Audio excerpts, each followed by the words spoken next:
Well, after an audit revealed Connecticut state troopers may have falsified nearly 30,000 fake tickets, the police union is now taking action to stop the state from releasing the names of the troopers that may be involved. Channel 3 Eyewitness News reporter Marcy Jones joins us now live at State Police Headquarters in Middletown to break this all down for us. Good morning, Marcy.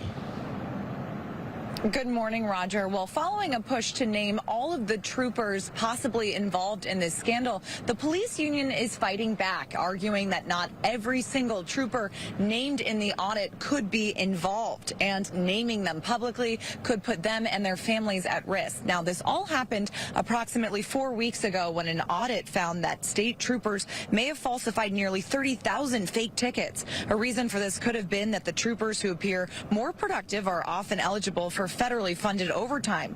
Shortly after the story broke, a push began to release the names of the officers listed in the audit.